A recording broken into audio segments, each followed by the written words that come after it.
Mematikan perangkat elektronik. Salah satu cara menghemat energi paling sederhana adalah dengan membiasakan untuk mematikan semua peralatan elektronik jika sudah tidak digunakan lagi. Dengan mencabut kabel secara keseluruhan, akan memutuskan aliran listrik pada berbagai peralatan elektronik yang kamu punya. Selain dapat menghemat energi, kebiasaan ini juga bakal berdampak positif terhadap tagihan listrik bulanan kamu.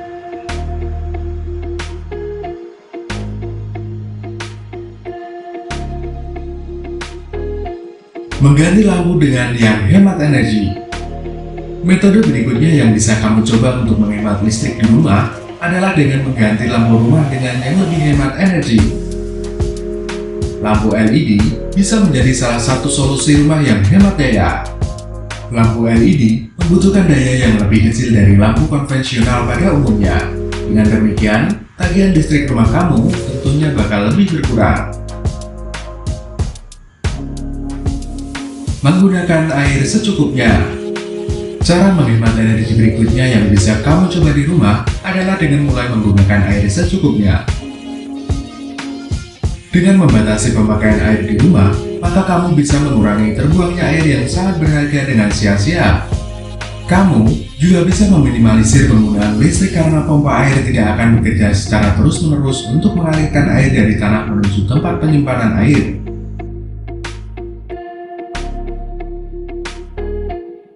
Membuat rumah dengan ventilasi dan penerangan yang cukup. Metode untuk menghemat energi yang berikutnya adalah dengan membuat rumah agar mempunyai ventilasi dan penerangan yang cukup. Bukalah gorden dan jendela kamu di pagi hari agar semua udara segar dan cahaya bisa masuk dengan mudah ke dalam rumah kamu. Pastikan juga agar setiap kamar mempunyai lubang udara agar ruangan menjadi sejuk dan tentunya tidak membutuhkan pendingin udara lagi.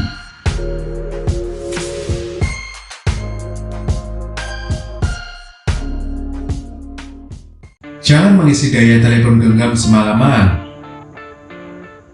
Meskipun saat ini ponsel sudah lebih canggih untuk membatasi daya listrik yang masuk agar tidak mengakibatkan kelebihan daya, rupanya itu tidak mengurangi banyaknya listrik yang terus mengalir setiap malam. Dengan tidak mengisi daya telepon genggam semalaman, bisa mengurangi pemakaian listrik di rumah kamu secara besar. Selain itu, dapat juga mengurangi terjadinya risiko kebakaran akibat panas yang ditimbulkan oleh alat pengisian daya. Mematikan televisi secara penuh. Mungkin banyak yang mengira dari kamu tombol yang ada pada remote untuk mematikan televisi sudah secara benar-benar memotong daya listrik yang mengalir. Padahal, dengan mematikan TV melalui remote, hanya akan menempatkan TV pada mode standby dan listrik masih akan terus mengalir sampai kamu benar-benar mencabut kabel pada TV kamu. Mematikan TV secara benar merupakan hal yang sangat sederhana namun sering kita lupakan. Mulai saat ini, jangan hanya mematikan listrik lewat tombol remote saja ya.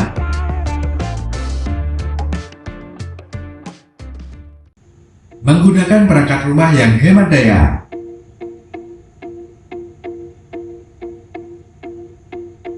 Cara untuk menghemat energi berikutnya adalah dengan memulai menggunakan peralatan elektronik pada rumah yang hemat daya.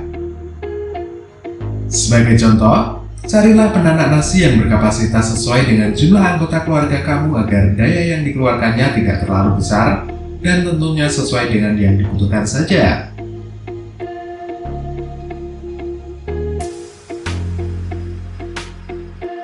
Memasang timer pada alat pendingin udara.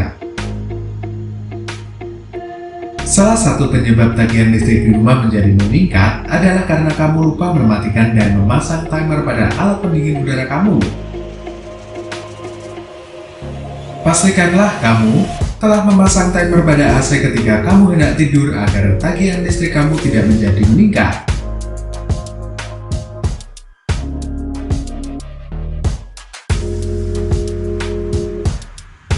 Mencabut penanak nasi. Cara menghemat energi berikutnya bisa kamu coba dengan sesegera mungkin mencabut penanak nasi jika sudah selesai digunakan.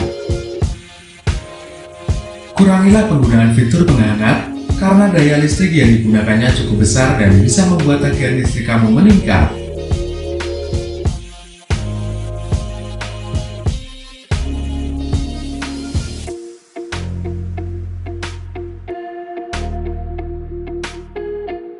Membuat jadwal mencuci pakaian. Biar tagihan listrik kamu makin hemat, cobalah membuat jadwal mencuci pakaian dengan tetap setiap minggunya. Dengan membuat jadwal sendiri, kamu bisa menghemat pemakaian air untuk mencuci baju sekaligus tidak menggunakan mesin cuci terlalu sering.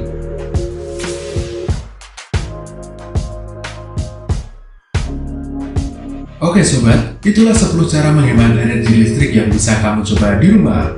Jangan lupa, bagikan video ini pada teman-teman kamu ya, biar kita sama-sama bisa menghemat energi.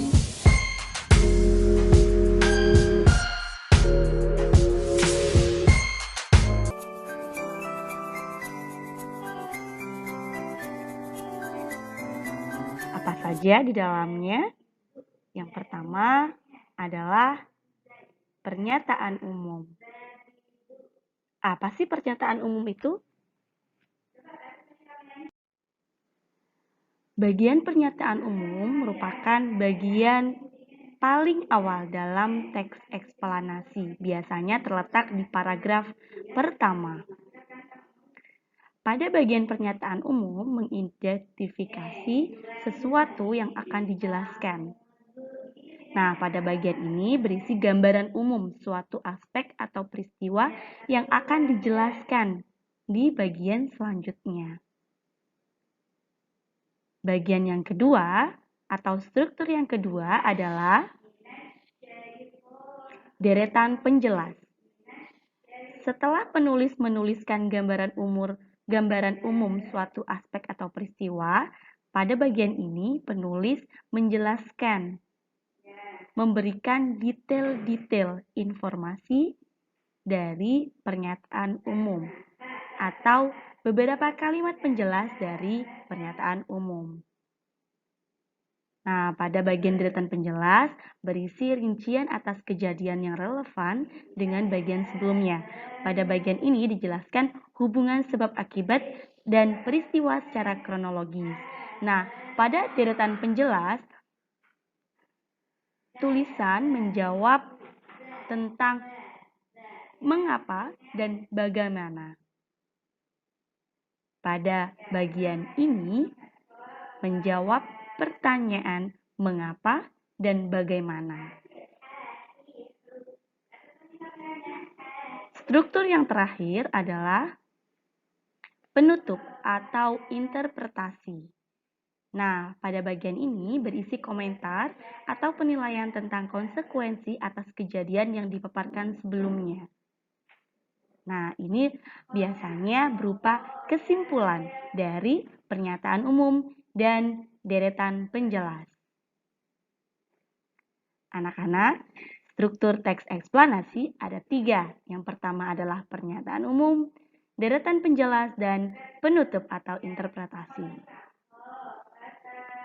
Sampai sini cukup paham ya?